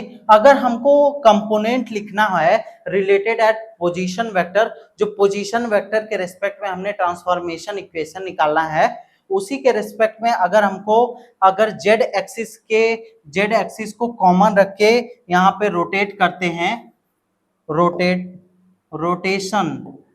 रोटेशन आपका जेड एक्सिस को कॉमन रख के जब करते हैं तो हम क्या इस तरीके से इक्वेशन को लिख सकते हैं, जी बिल्कुल लिख सकते हैं। यहाँ पे ए एक्स डैश हो जाएगा, ए वाई डैश, यहाँ से वैल्यू उठाइए ना, यहाँ से उठाएंगे तो ए एक्स डैश, ए वाई डैश और ए जेड डैश हो जाएगा इसका कंपोनेंट। और बाकी जो इक्वेशन हमारा जो ए एक्स डैश का जो वैल्यू मिलेगा वो cos theta, x cos theta plus y sine theta मिलेगा। और उसी तरीके से जो वैल्यू यहाँ पे निकल के आई थी हमारी, जो वैल्यू यहाँ पे आपका, जो वैल्यू यहाँ पे निकल के आया था वही वैल्यू हमारा निकल के वहां पे भी आ जाएगा। ठीक है, तो कंपोनेंट के रिस्पेक्ट में वेक्टर का जो इक्वेशन है, अगर जेड एक्सिस को कॉमन रख के अगर हम लोग लिख रहे हैं तो हम लोग इस तरीके से लिख सकते हैं। उसी तरीके से अगर हम लोग वाई एक्सिस के लिए लिखते हैं तो क्या हो जाएगा, ए एक्स डैश, ए वाई डैश और ए जेड डैश, इस तरीके से। और अगर y के लिए लिखना है तो क्या लिखेंगे, y के लिए दूसरे का दूसरा आपका 1 रहेगा और ऊपर नीचे अगल बगल 0 रहेगा, तो यहाँ पे cos थीटा, sin थीटा और माइनस sin थीटा और यहाँ पे cos थीटा। ठीक है, इस तरीके से। और यहाँ पे क्या हो जाएगा, ax, ay और az। ठीक है, ये आप इसको क्या लिख सकते हैं, रोटेशन किसके अलोंग हुआ है, रोटेशन किसको कॉमन रख के हुआ है, वाई एक्सिस को कॉमन रख के हुआ है। ठीक है, वाई एक्सिस को कॉमन रखे हुआ है। अगर वही एक्स एक्सिस पे करना रहता तो ए एक्स डैश, ए वाई डैश और ए जेड डैश। इसको याद करने का यही तरीका है, आपको याद रखना है। दूसरा, अब एक्स हमारा पहला है तो पहले का पहला रो कॉलम जो होगा 1 होगा, बाकी अगल बगल हम लोग 0 कर देंगे। और जो आपका कॉस थीटा रहेगा, साइन थीटा रहेगा, उसी तरीके से हम लोग उतार देंगे। ठीक है, ये आपका इस तरीके से आप लिख सकते हैं रोटेशन। अगर कंपोनेंट के फॉर्म में लिखना है, सॉरी यहाँ पे आपका क्या रहेगा, यहाँ पे ए एक्स, ए वाई और ए जेड। अब इस मैट्रिक्स को जब सॉल्व करेंगे तो जो इक्वेशन निकल के आएगा वही ए एक्स डैश का वैल्यू होगा। ठीक है, तो ये आपका जो आपका चेंज होगा वैल्यू, आपका जो आपका वैल्यू चेंज होगा कंपोनेंट का, जो मैंने यहाँ पे कहा कि जो component of vector change under rotation of axis, तो वो कितना चेंज होगा हम लोग इस इक्वेशन से, अगर जेड एक्सिस के अलोंग रोटेशन है तो हम लोग इस इक्वेशन से निकालेंगे, अगर वाई एक्सिस के अलोंग रोटेशन है तो इस तरीके से, अगर एक्स एक्सिस के अलोंग रोटेशन है तो इस वाले फॉर्मूले से, इस ट्रांसफॉर्मेशन इक्वेशन से हम लोग प्रूफ करेंगे। तो आपको समझ में आया कि नहीं? इतना लेक्चर हमने क्या क्या पढ़ा? पहले कोऑर्डिनेट ट्रांसफॉर्मेशन या रोटेशनल ट्रांसफॉर्मेशन पढ़ा हमने, कैसे हम लोग एक्सिस को रोटेट करके इक्वेशन लाया, इक्वेशन लाने के बाद मैंने स्केलर और वेक्टर के डिफिनीशन को प्रूफ किया कि क्या डिफिनीशन हो सकता है स्केलर का और वेक्टर का। तो स्केलर हमारा जो रहेगा वो कभी चेंज नहीं होगा, और जो वेक्टर होगा, वेक्टर का तो वेक्टर तो हमारा सेम रहेगा, उसका मैग्नीट्यूड डायरेक्शन तो नहीं चेंज होगा, लेकिन जो उसका कंपोनेंट है वो आपका उसका चेंज हो जाएगा। ठीक है, तो ये आपका यहाँ पे सारी चीजें हो गई। ठीक, एक मिनट देख लेते हैं आ रहा है कि नहीं सही। ठीक, अब स्टार्ट करते हैं, कोऑर्डिनेट रोटेशन आपका यहाँ पे एंड हो गया। अब हम लोग स्टार्ट करते हैं, अब हम लोग रिफ्लेक्शन को स्टार्ट करते हैं कि दो कोऑर्डिनेट का रिफ्लेक्शन क्या होगा, वो उसका फॉर्मूला क्या होता है, या जब दो कोऑर्डिनेट को, जैसे दो कोऑर्डिनेट है उसको ले लेंगे या एक कोऑर्डिनेट ले लेंगे, उसका रिफ्लेक्शन क्या आएगा, उस चीज को अब हम लोग समझते हैं। ठीक है, आइए कोऑर्डिनेट रिफ्लेक्शन। कोऑर्डिनेट रिफ्लेक्शन क्या होगा? Reflection is a transformation of a point, it's mirror image through the point, a line और अ प्लेन। ठीक है, कोऑर्डिनेट रोटेशन रिफ्लेक्शन क्या होता है? अगर हम लोग रिफ्लेक्शन निकाल रहे हैं तो रिफ्लेक्शन का मतलब क्या होता है कि उस पॉइंट का, उस जिस भी पॉइंट का निकाल रहे हैं उसका एक मिरर इमेज अगर हम लोग बना देंगे तो वही हमारा क्या कहलाएगा, उसका रिफ्लेक्शन कहलाएगा। रिफ्लेक्शन ट्रांसफॉर्मेशन भी इसको कह सकते हैं। ठीक है, अगर अगर हमको रोटेशन, अगर हमको किसी प्लेन का रिफ्लेक्शन ट्रांसफॉर्मेशन बताना है तो उसका भी मिरर इमेज बना देंगे, तो उस प्लेन का रिफ्लेक्शन ट्रांसफॉर्मेशन जो होगा वो हमारा निकल के, जो हमारा कोऑर्डिनेट रिफ्लेक्शन होगा वो उसका निकल के आ जाएगा। ठीक है, और किसी लाइन का हम लोग मिरर इमेज बना देंगे तो वही आपका कोऑर्डिनेट रिफ्लेक्शन हो जाएगा किसी लाइन का। ठीक है, तो पहले हम लोग देखते हैं रिफ्लेक्शन इन 2D।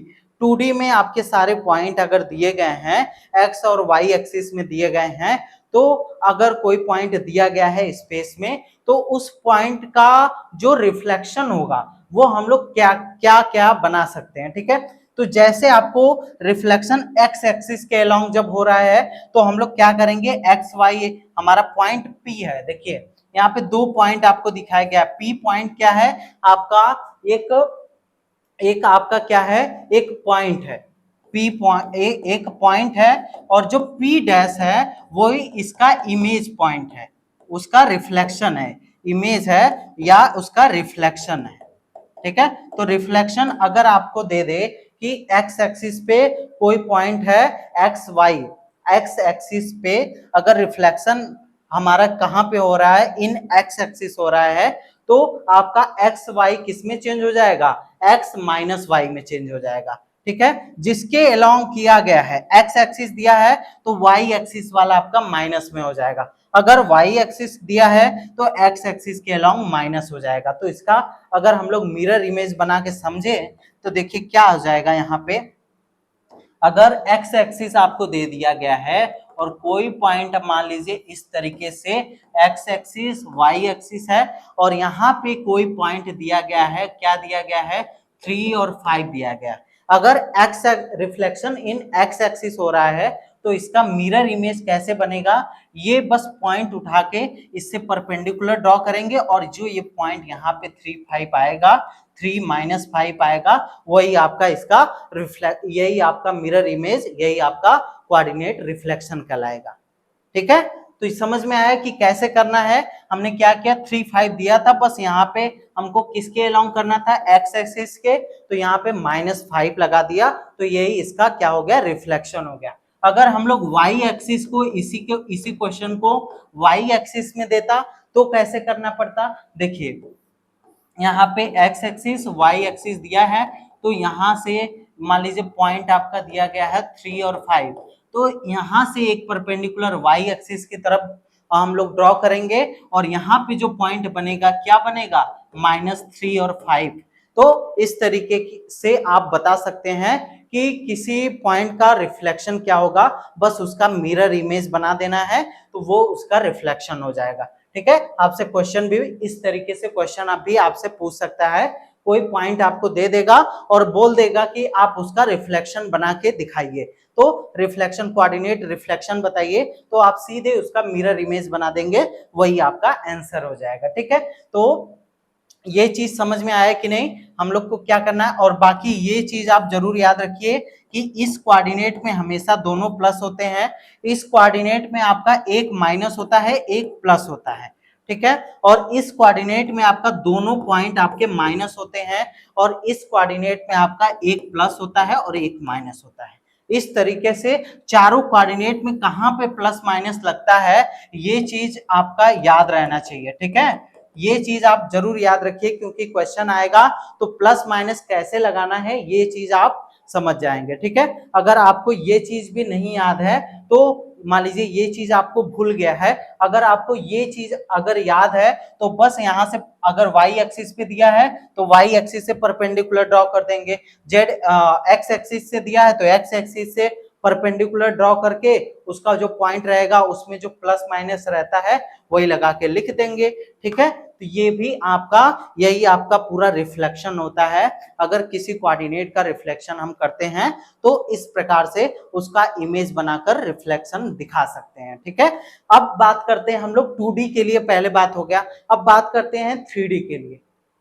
ठीक है, अब रिफ्लेक्शन इन वाई, हाँ एक और रिफ्लेक्शन पहले 3D में जाने से पहले आप अगर आपको मान लीजिए कोई लाइन दे दिया है y इक्वल टू एक्स, तो आपने पढ़ा होगा कि y इक्वल टू एक्स वाला लाइन कौन सा होता है, यही लाइन आपका किसको शो करता है, y इक्वल टू एक्स। और ये लाइन आपका अगर इस तरीके से रहता है, यहाँ पे मैं बना दूं, अगर इस तरीके से रहता, इस तरीके से ओरिजिन से ना पास होता, अगर ओरिजिन से नहीं पास होता तो ये इसका जो इक्वेशन बनता है, इस लाइन का जो इक्वेशन बनता है वो क्या बनता है, y equal to m x plus c बनता है।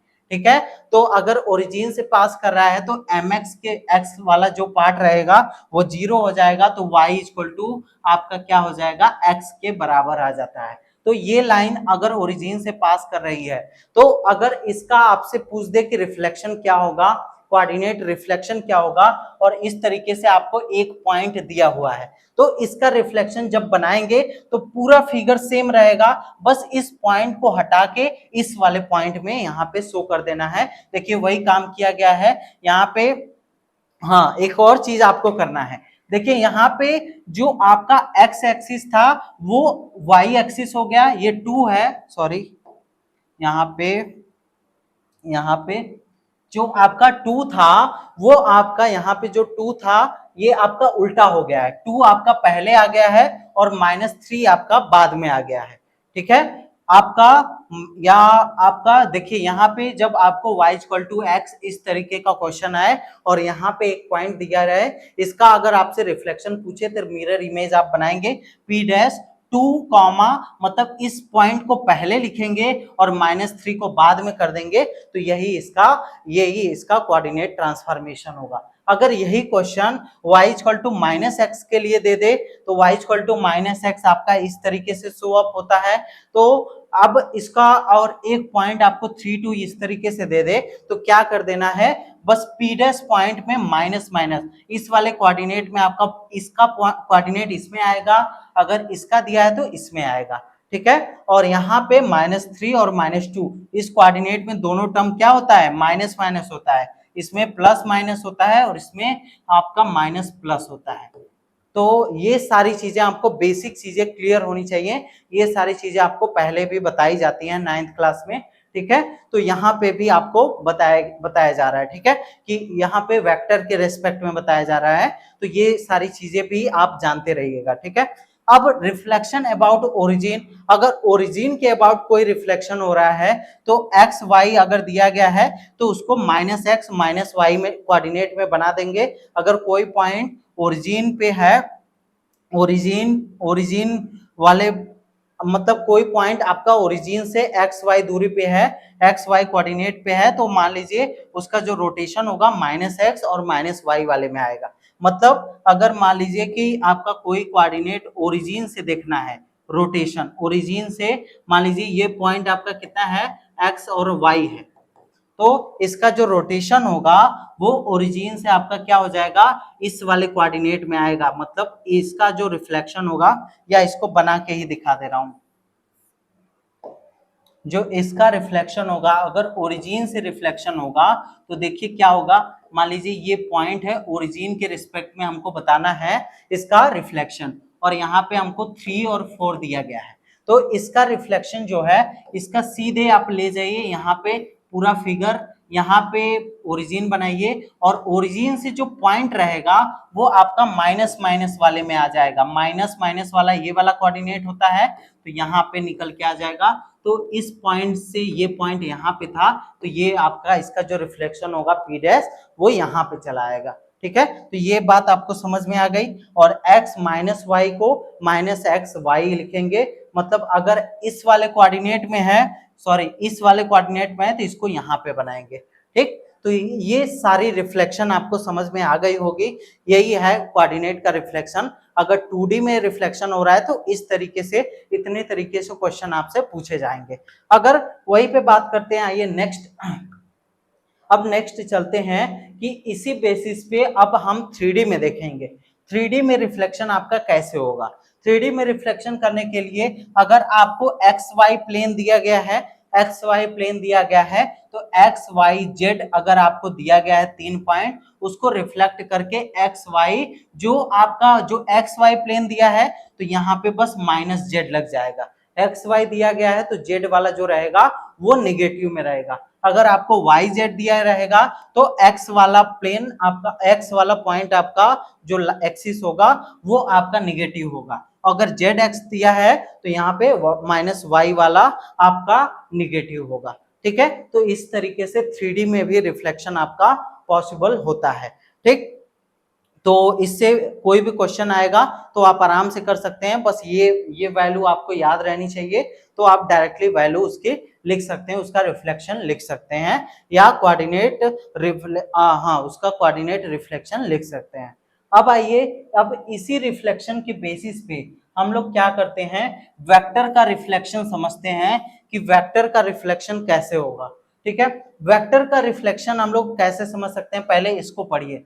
क्या लिखा है, और reflection transformation of a vector produces image vector through a mirror reflecting in a point line और प्लेन।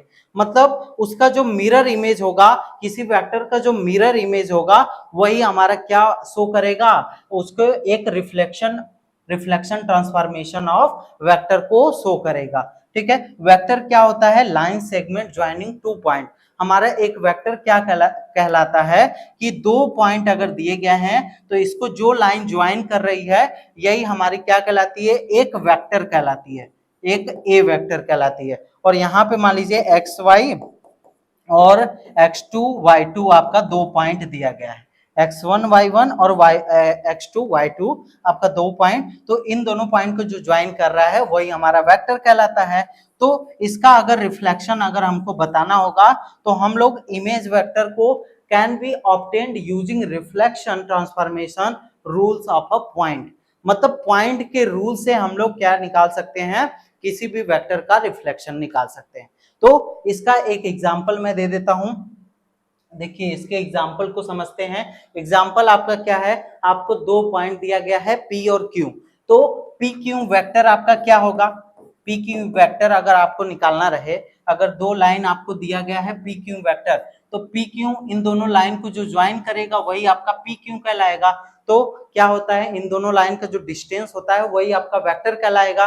तो X2 माइनस X1, मतलब ये आपका X1 है, ये Y1 है, ये X2 है और ये Y2 है, तो X2 माइनस X1 और प्लस Y2 माइनस Y1 कर देंगे, तो जो आंसर आएगा वही आपका पी क्यू वेक्टर निकल जाएगा। तो पी क्यू वेक्टर कितना आएगा, 5 में से 2 गया 3, और इसका जो एक्स एक्सिस पे जो यूनिट वेक्टर होता है आई कैप होता है, तो यहाँ पे लगा देंगे। y2 माइनस y1, 15 में से 8 घटाना है तो आपका कितना बचेगा 7, और y एक्सिस पे जो ऑर्थोगोनल यूनिट वेक्टर होता है वो j कैप होता है। इस तरीके से आपका यहाँ पे आ गया।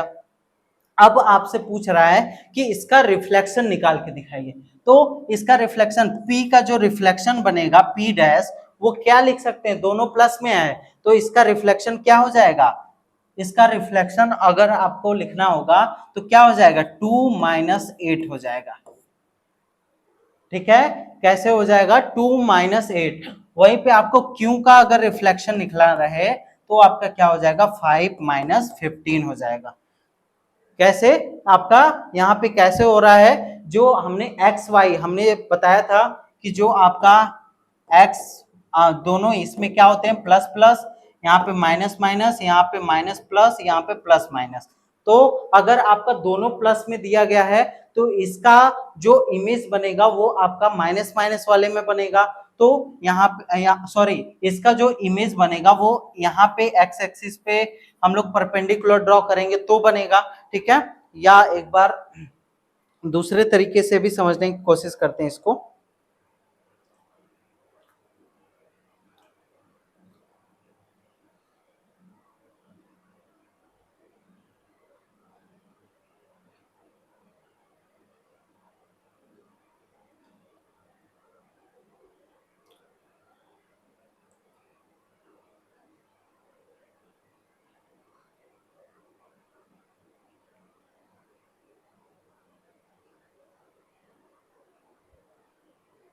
अच्छा, क्वेश्चन में आपको दिया गया है कि ये एक्स एक्सिस के अलोंग आपका रिफ्लेक्शन किया गया है।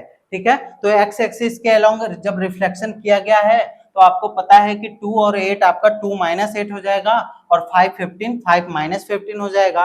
ठीक है, तो यहाँ से आपका P और Q डैश के बीच का डिस्टेंस निकाल देंगे तो वही आपका इमेज वेक्टर बन जाएगा। इमेज वेक्टर बन जाएगा तो इमेज वेक्टर आपका कितना आएगा x2 माइनस x1, तो 5 में से 2 गया 3 आई कैप हो जाएगा। और अगर y2 माइनस y1 निकालेंगे तो क्या हो जाएगा, यहाँ पे प्लस मतलब यहाँ पे क्या हो जाएगा माइनस 15 माइनस माइनस 8, और यहाँ पे j कैप हो जाएगा। तो यहाँ से क्या आ गया 3 आई कैप प्लस यहाँ पे माइनस 15 प्लस 8 j कैप हो जाएगा। तो यहाँ पे क्या आ जाएगा -7 आ जाएगा। तो इस तरीके से यहाँ पे लिख सकते हैं 3 आई कैप प्लस सॉरी यहाँ पे माइनस 7 जे कैप। ठीक है, तो इस तरीके से हम लोग किसी भी वेक्टर का अगर इमेज वेक्टर निकालना है तो हम लोग क्या करेंगे, वही हमारा रिफ्लेक्शन वाला रूल लगाएंगे। वो आपको एक्सिस देगा, किस एक्सिस के अलोंग आपको करना है। तो हम लोग रिफ्लेक्शन वाले में आपको, या अगर 3D में देगा तो आपको एक्स वाई प्लेन देगा, या वाई जेड प्लेन देगा, या जेड एक्स प्लेन देगा। तो आप डायरेक्टली फार्मूला लगा के उसका वेक्टर निकाल सकते हैं। इस तरीके से दोनों के बीच में जो डिस्टेंस होगा वही आपका क्या कहलाएगा, इमेज वेक्टर कहलाएगा। ठीक है, तो यही आपका इमेज वेक्टर आपको कैलकुलेट करना था, जो मैंने यहाँ पे लिख दिया है। ठीक है, इसको image vector can be obtained by using reflection transformation rules of a point. Point का जो मैंने अभी आपको पॉइंट का रिफ्लेक्शन बताया रिफ्लेक्शन ट्रांसफॉर्मेशन में, वही यूज करके हम लोग इमेज वेक्टर को फाइंड आउट कर सकते हैं। ठीक है, उसका एक क्वेश्चन भी मैंने आपको करवा दिया। तो यही था पूरा आपका कोऑर्डिनेट का रोटेशन, कोऑर्डिनेट का रिफ्लेक्शन। अब थोड़ा सा एक आपका पॉइंट बचा हुआ है, कोऑर्डिनेट का इन्वर्जन कैसे होता है। इन्वर्जन को मैं अगले क्लास में पढ़ाऊंगा। उसके साथ मैं अगले क्लास में स्यूडो वेक्टर और स्यूडो स्केलर आपका बचा हुआ है, उस चीज को एक्सप्लेन करूंगा। और उसके साथ एक और चीज बचा हुआ है वेज वेक्टर। तो वेज वेक्टर, ये 3 टॉपिक हम लोग अगले क्लास में कवर कर लेंगे। तो ये यूनिट आपका बिल्कुल खत्म हो जाएगा। ठीक है, तो चलिए अब मिलेंगे नेक्स्ट लेक्चर में। और थोड़ा सा मैं आपको रिमाइंड करा देता हूं। आपका पहले कोऑर्डिनेट रोटेशन का मैंने इक्वेशन निकलवाया था। कोऑर्डिनेट रोटेशन का आपका पहले कहानी आपकी कहां से शुरू हुई थी, कोऑर्डिनेट रोटेशन का मैंने इक्वेशन आपको बताया। इक्वेशन निकालने के बाद मैंने स्केल उसके अकॉर्डिंगली उस डिफिनीशन स्केलर का बताया। स्केलर का डिफिनीशन मैंने प्रूफ किया। फिर वेक्टर का डिफिनीशन बताया। वेक्टर के डिफिनीशन के साथ जो कंपोनेंट चेंज हो रहा था उसका इक्वेशन मैंने बता दिया। फिर उसके बाद मैंने बताया कोऑर्डिनेट रिफ्लेक्शन क्या होता है। कोऑर्डिनेट रिफ्लेक्शन जब हो गया आपका, फिर उसके बाद मैंने आपको जो आपका रिफ्लेक्शन जो आपका 3D में जो रिफ्लेक्शन होगा उसको मैंने बताया। 3D में रिफ्लेक्शन के बाद रिफ्लेक्शन ऑफ वेक्टर बताया, और वेक्टर का जो रिफ्लेक्शन होता है नॉर्मल, उसका इमेज वेक्टर जो निकाल देंगे वही आपका सॉल्यूशन होगा। तो यही सारी चीजें थी आज के क्लास में जो मैंने आपको एकदम अच्छे तरीके से आपको समझा दिया। आई होप कि आज का क्लास बहुत आपको समझ में आया होगा। बहुत मेहनत किया था मैंने इस क्लास के लिए, और ऐसा यूट्यूब पे भी कोई आपको ऐसे एक्सप्लेन करके नहीं बताया गया है। ठीक है, तो चलिए अब मिलेंगे नेक्स्ट लेक्चर में, और अपना टॉपिक जो है wedge product, pseudo vector, pseudo scalar, बहुत इंपॉर्टेंट टॉपिक है, और वेज वेक्टर को कवर करेंगे। ठीक है, चलिए मिलते हैं नेक्स्ट लेक्चर में। Thank you.